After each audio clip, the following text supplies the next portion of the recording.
All right, guys, we're gonna go out and do a little update video, so follow along and let's check out this cold start, huh?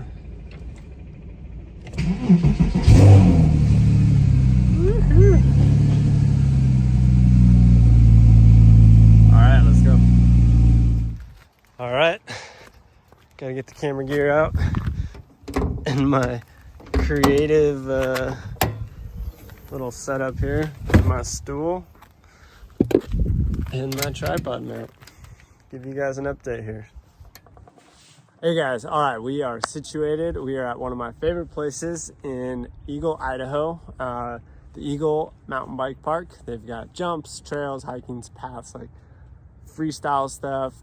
They've got airbag night, like everything you can imagine for biking, dirt jumps, slope style lines, all sorts of cool stuff here. So I come here a lot during the spring and summer and fall, but it's, what is it, January 1. Happy New Year, everybody. And today we are gonna just kind of go over an update. I owe you guys some information as to kind of where the car's at since we've done the install on the MRN twin turbo kit and kind of where things sit today. So want to take the car out, stretch your legs a little bit and give you guys an update. So right now, as you can see, we made a couple recent changes visually. So we've got the Apex VS 5RS, I believe is the name for them, wheels, which I like Apex wheels a ton. I've had them on like 5 of my cars now, and I've had 2 sets on this one, the EC7Rs, and now these. And I personally gravitate towards them because they're fully forged and they're super light, good rigidity, and they shave off a ton of rotational weight from most flow formed or most other wheels for the cost. So I think they're around, could be wrong, but around $2,200 or $2,400 new, something like that. Fully forged wheel sets. So amazing value. They're 18s, 18 by 9s and 18 by 10s in the rear. So the offset is what Apex recommends for the Cayman, the 987.1 chassis. So they're really, really helpful, very knowledgeable with the BMW and the Porsche lineups. So if you have a GT car or if you have a Cayman or whatever you have, just shoot them a message, an email or chat, and they're really responsive and very knowledgeable as to which offsets may best cater to the car that you have. So the Apex VS series wheels, I had them in machine silver, which looks excellent. Like honestly, it's definitely tough changing that color, but I've always kind of defaulted back to just like a gloss black wheel. It's just easy, and the car just looks murdered out, just looks mean. So I went with the powder coat by Hubcap Annie, who's in Garden City, Idaho.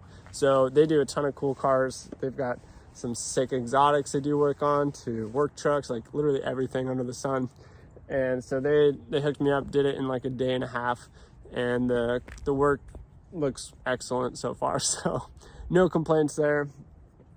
And so now it's got a little bit different look. Let me know what you guys think. Some of you guys really like the machined look with the wheels, and I think that the VS series wheels specifically from Apex, they look a lot like the new GT3 wheels, the machined GT3 wheels that come on the OEM cars. So I think it's cool that they kind of replicated that design, or whoever, you know, had that first, but I'm assuming they kind of made it look like the GT Cup style wheel set, so, or the GT3 style wheel set. So I like it, makes the car look aggressive, updates it, but it stays consistent with, I think, the body lines of the car really well.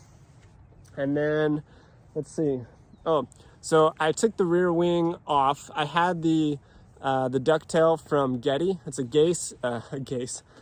Getty base mount, wing base mount from Getty Design. So they do a lot of Porsche parts, track parts primarily. They send you fiberglass component or ABS or whatever it may be, depending on what you buy, or carbon fiber. And then you kind of gotta clean it up and get it prepped if you really want it showable, or, you know, paint grade, I guess. So I have the Getty base. It was vinyl wrapped gloss black. The wrap was kind of coming up in certain spots and just kind of looked a little crappy. So Ended up getting it painted by a local guy. He got it done in like 2 days for me, and the paint code on my car is a 041 black. So Porsche 041 paint code. Seems pretty common, standard black. And so he sprayed it, and I took it off originally because when I put the Getty base mount on, actually when I originally put the PDI ducktail on, if you guys follow PDI Innovations, I believe, on Instagram, he's got an exceptional mind for the Cayman platform. He's extremely talented in designing components for the car, for his car, and he's made a couple for production for other people, which is really cool. So I did buy the PDI ducktail back in the day. It looked sick. It's kind of like a whale tail, an homage to the whale tail series or generation. And there's a new guy, I think his name is Gary Fu on Instagram, who has a revised version of a ducktail too, if everybody's looking for just the ducktail. His actually hooks up to the OEM adjustable spoiler, so it'll go up and down like the OEM setup, and it's a nice aggressive ducktail. So hit them up if you want that as well. If you don't know their profiles or can't find them, just feel free to shoot me a message on my Instagram. Ginger969 is my personal page, and then the Porsche has its own page. It's Porsche Cayman 987.1 on Instagram. So you can DM me on either of those. I can hook you up with those. I get a ton of DMs like every couple days about the front bumper. The front bumper is from Tony over at Precision Porsche in Southern California. He makes a lot of components specifically for this car. What I like about this bumper in particular is that it's not a GT4 bumper. It's a 991.1 GT3 front end bumper look or shape, updated or changed, modified to fit the Cayman lights and bolt into the Cayman setup. So it's a little bit more of a round front nose setup than the GT4. The GT4 has some really abrupt edging, I think, in my opinion, that doesn't complement the 987 body as a whole. So I think the rounded, a little bit more rounded front end looks a lot better and more consistent with the 987 chassis, and just looks really clean. So there's a lot of aftermarket parts for these cars, like side vents, which I have some paint match side vents that I'm going to sell. I don't like them personally. I'm going to try to come up with my own.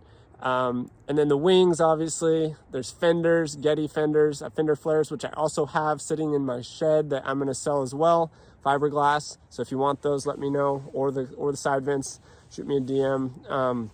I'll be selling those. I also have a Precision Porsche rear bumper, the R type or GT style bumper, which has the side vents that looks like the 997 GT3 rear bumper on the Cayman, paint matched in black with some rock chips under the rear fender well, but that's about it. Everything else is clean. I just would have to create a custom mounted setup for the exhaust to fit where the holes are. So I just put the OEM bumper back on. So if you guys want that one, that's also for sale. I have a ton of little parts for sale. I have a plenum throttle body. I've got some Top Gear headers with Cell 200 cats in them. So if you want those, they have about, I think, 4,000 miles, 3,000 miles on them. DM me for that. And if you want, I actually have a Top Gear exhaust, and I've got those. That's spoken for by a gentleman that's been waiting very patiently for like 2 months or more for me to ship them out. So I got to get those shipped out to the poor guy.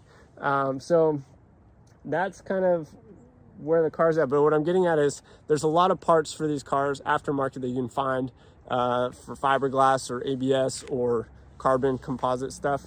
And I think that they all look a little bit differently. So when you look at it, you know, I've looked at thousands of Cayman mods, and some of the vent covers, there we go, some of the front bumpers, all these things, they say like GT3 front bumper conversion or GT4, but there's like little slight variances with each of them that actually impact the overall look of the car, in my opinion, drastically. So I like the way that mine looks with the Precision Porsche setup. Precision Porsche and Fat Nguyen, who's on Instagram as well, also helped me design or get me lined up with the cup style wing with the custom uprights that mount to the Getty base mount. So as I got the base mount originally installed with the ducktail, back to my original story, I basically slaughtered the rear trunk lid. So it's like gouged and tons of holes in it to mount the wing and the base mount, and so I ended up trying to clean it up a little bit. Took a Dremel, cleaned it up, a little bit of paint, and then I paint matched the base mount so that it can actually be sealed now to the trunk lid. So I was having water coming in through some of the mount holes if I was washing the car. So now I put some foam, waterproof foaming with 3M tape adhesive on one side around the entire perimeter of the ducktail, and as well as the old OEM spoiler mount. So now we should be relatively waterproof, but I'm probably gonna put some a silicone bead around the base mount just for good confidence, comfort, make sure that that thing stays completely water sealed so I can take this thing out in the rain with no issues. And then let's see what else we got. Oh, people ask a lot about the headlights.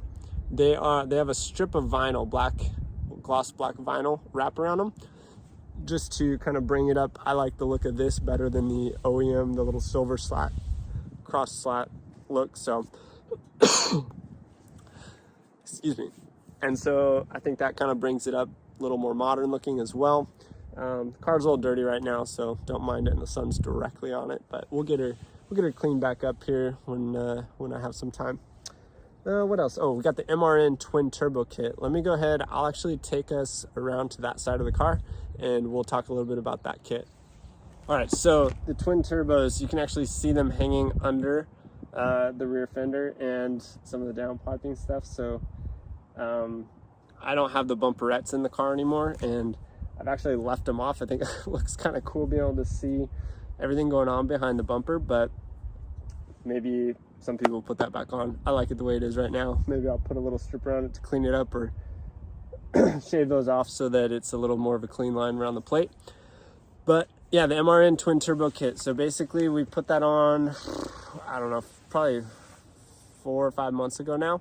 And it's a process, right? I'm not a talented tuner by any means, so I'm not doing this stuff by myself. I'm taking it to reputable shops. Lupo Motors, who's in Boise, was awesome. They installed the kit for me with actually way less complications than I would have imagined for one of the first kits to be done, with directions that were one of the first runs. So huge shout out to Martin, who developed the MRN twin turbo kit for the 987, and now he's got it for the .2 coming out, I believe. Right now he's working on that. So great work on the kit. Fit and finish is amazing. There's obviously little things here and there, but that's to be expected with any type of kit like this, any type of major modification to a car. And so right now I'm waiting to get this thing on a dyno and have Martin help us tune it remotely, which he's more than happy to do. So that's cool. And so basically we're gonna put on the dyno January 30th, and he's gonna remote tune it for us. Right now it's just running like really low boost, and it's got a little bit of a, it's just a little softer than what I think it is made to be, given some of the numbers some other gentlemen have had. So I think we're probably, I mean, I have no idea, we'll see when I get there, but if I'm right, but I think we're probably high 3s right now, wheel horsepower. And I know the kit is well capable of low to mid to high 4s, depending on how you tune it and what type of fuel you're using. So I know that we can get it up to a much better output with a couple tweaks and changing the boost settings and stuff like that as well. So we're gonna do that. I'm gonna set it up to be as stable and reliable as possible, given what we've put on the car. So I want it to last. I don't want to blow it up right off the bat, and if it does blow up, then so be it. But yeah, that's kind of where the kit's at right now. Give me another month or so and we'll have some numbers. We'll do a dyno run release on YouTube, and you guys can get all the details on that. And you'll see there's the base mount, the Getty base, and then the OEM bumper back on with the bumperettes removed. And then the GT Cup style wing and custom uprights, which are a little bit higher, and they set back further on the chassis than some of the traditional RS wing uprights or some of the other wings that you may see. So hopefully that helps, and let's go ahead and check out a little bit of the interior now. All right, so in the interior we've got Momo steering wheel with the quick release hub. We've got the Sparco Evo seats, Evo XL and an Evo S, because I'm a very small waist. We've got the GT3 style Alcantara shift knob. I made it to a numeric short shift kit with numeric cables. And then that's really pretty much it. We've got the GT style door pulls from MRN. So that came with the, not came with, but they sell them. I got them delivered with the MRN twin turbo kit. So you can get those for much less through MRN than you can for some of the replicated stuff. And then we've got a roll bar, 6-point roll bar set up in the car. I don't have the harnesses yet, but I will be working on that. And then let's see, what else do we have? Nothing else really fancy in the interior wise. It's got the Bose OEM system, which is actually really good. And then it's made it up to a light and flywheel and a stage 2 clutch, performance clutch. And then I've got an OS Geekin limited slip differential in the car as well. So yeah, all in all, I've had the car since 58,000 miles, and I've got 66,000 on it now, I think. So I haven't driven it that much, but I've had it for about 2 years, and the build has literally been somewhat of what I envision in my mind for what I like in a car. It's got really aggressive Öhlins road and track coilover system with GT3 lower control arms and GT3 style sway bars, Tarot sway bars and end links and adjustable end links and toe links. And it's got a GT3 master cylinder, 997 GT3 master cylinder to really enhance the braking with steel braided lines. That actually made a tremendous difference in the car. I'm running the AO52 Yokohama tires, front and rear, which actually look like they're coming into life here. But they are the, what are they, 245, 40, 18 in the front and 275, 40, 18 in the rear, which I've only autocrossed it a couple times, but they seem to work really well. It's really hard to break this thing loose before the turbos. Now with the turbos, a little easier for sure. And this year I plan on, I've been saying this for a couple years now, but plan on doing more autocross events locally. We have a ton of Snake River, SCCA, the Porsche PCA club here puts on events as well and drives, which is super fun. And so that'll be a really good time this year to really push the car a little bit and see what she's made of. And eventually, once we're making sure everything's consistent and reliable, I want to get out and do a track day either in Utah or Washington. So that's kind of the overview of the car for now. I'll do a little bit of a walk around, show you guys the car from a couple different angles, and hopefully that's helpful. Let me know what you guys want to see. I am contemplating, nothing in writing, but I'm contemplating doing a kit car build this year potentially for the channel and to promote my real estate business as well. I do real estate advising, buy, sell, and investing in Idaho, and my wife and I have a portfolio, which has been quite an incredible journey, learning and understanding how to build a single-family rental portfolio, getting into multi-units, and learning a little bit more about commercial and forced equity as we start to play in that field here this next year. So let me know if you have any questions about real estate in general, or if you know anybody buying or selling in Idaho. I'd love to be representing them if possible. So let me know how I can be of assistance there. Otherwise, the kit car, man, it's something I really like in terms of, I like the fit and finish of the car. I know it's not completely, it seems like the public's not like, it's not their number one recommendation if you're building a track car. I've never been into like the Huracan or, you know, I like Ferraris and stuff, but I just, it's not my jam. Like I like rough and ready, raw, probably doesn't make sense, completely illogical cars.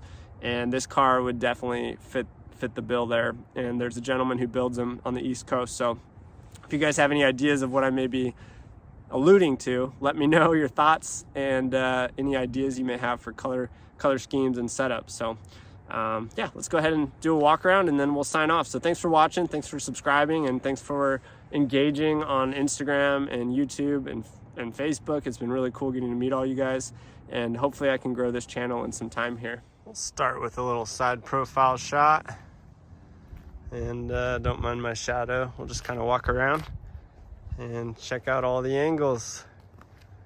always would love to have the car lower, but from a utility standpoint and like performance wise, it doesn't actually suit the car any better to be much lower. So it is what it is for now. And I think it looks pretty good where it's at. So I've got some pretty cool setups on the toe and camber, similar to some of the other guys that autocross successfully here. May not be the setup for track, I would assume, but maybe it'll get tried out this next year. Who knows? So here's the turbos. You can see them in there. Looks pretty sick. 2 of them. Pretty mean. And then, yeah. So thanks for watching, you guys. Enjoy. Subscribe if you can, and like if you can. Helps my channel a ton. And thanks for watching.